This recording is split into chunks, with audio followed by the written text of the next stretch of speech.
Previously, we've taken a look at the game State of Decay, an open-world survival game that granted every person's dream of a post-apocalyptic world. Now, it's time to put the spotlight on its two DLC, starting with Breakdown. Originally released in November of 2013, in Breakdown, you'll take control of a survivor looking for a safe place to hole up on till you find a means of escape from the overrun valley. And that's basically the story of this DLC. It's kind of like a what-if story to the main game, where instead of trying to build a community, the goal is now to leave the valley. The premise is a lot simpler this time, but it's believable enough that it won't make you feel underwhelmed.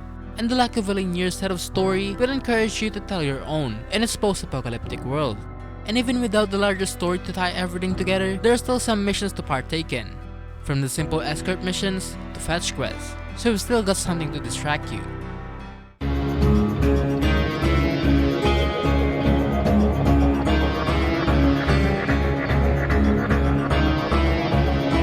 You'll still be looting houses, getting rid of infestations, and helping your fellow survivors.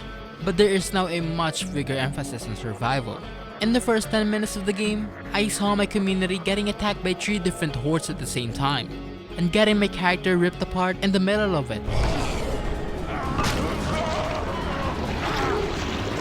There's really not a lot of new additions made to this DLC. Instead, it just makes a few minor alterations with the older mechanics from the main game, namely the survivors, which are now called heroes, and the difficulty. The heroes, each with their own set of skills and weaponry, can be unlocked by completing certain challenges, such as killing 50 zombies with a pistol, or surveying 3 different areas. While Trumbull Valley may be crawling with zombies to kill, finishing these missions can still take a bit of time, and sometimes requiring a bit of grinding even. To leave the valley, you must gather some of the required materials and an RV. However, only 7 survivors will be able to fit inside, so you will be forced to choose which one to bring along or which one to leave behind.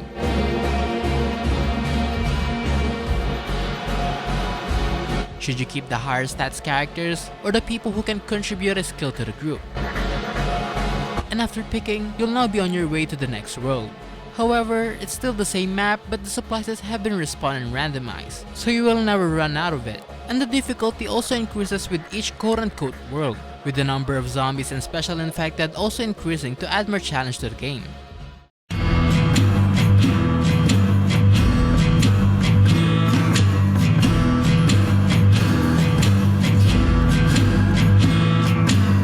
If you look at it, Breakdown is basically just the same as the main game, except this time without any narrative and with a higher difficulty. The biggest selling point of this DLC was supposed to be the free roaming, however the main game is already an open world game, so I don't really see any point in playing this.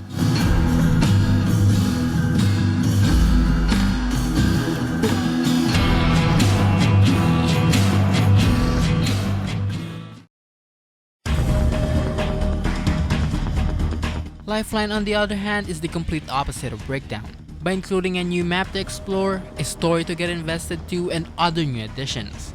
This time around, you'll now be playing from the military's point of view, escorting high-value targets that possibly holds the key for the outbreak.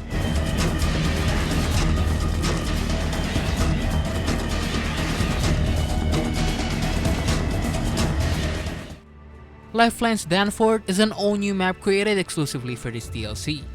Instead of an open valley, you'll get to explore a zombie-infested city, with twice the number of zombies on screen compared to the main game.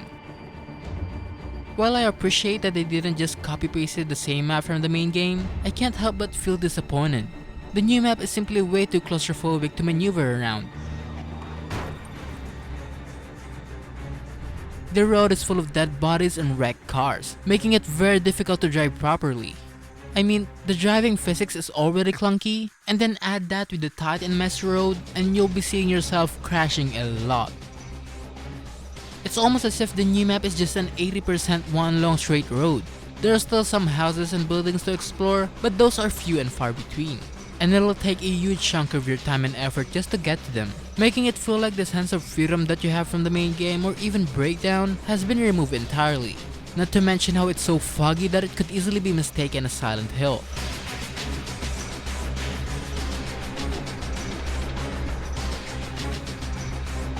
Since you're now playing as the military, you'll start off the game full of ammunition and supplies, but Lifeline still manages to balance things out by cranking up the difficulty. The zombies that you would see on screen are basically the equivalent of fighting 4 zombie hordes at the same time. They are relentless and will keep on spawning when you're not looking at them. And the new story, while not original, is still pretty fun with its bleak tone. It sees you trying to locate and rescue other survivors who can possibly find cure and stop the outbreak, and it even culminates in a grand battle. Though it does get a bit repetitive after doing the same missions 5 or 6 times. Each mission starts and ends the same way, so I can definitely see some people probably not finishing it. And the grand battle in the end, called Siege, brings a certain kind of excitement that's never before seen in the main game. You'll basically have to defend your base and some of the high value targets, while being attacked by an unspeakable amount of zombies and special infected. It's very intense, though it'll make you wish that an online co-op was implemented, as the base is simply way too big for you to handle alone while depending on the stupid AI. But at least you can now bring other survivors while on a mission. While I definitely enjoyed playing this one more than Breakdown, I sure did not like how incredibly buggy this is.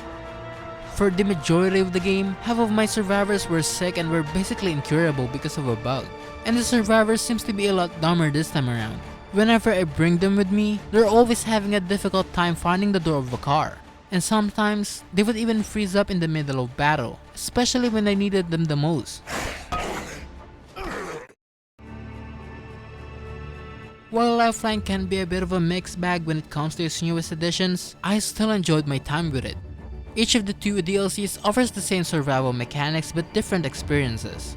Breakdown is for anyone that's craving for more State of Decay and looking for a challenge, while Lifeline is for people who prefers a little bit of story with their games. But if you ask me, I would suggest keeping Breakdown entirely and just play Lifeline.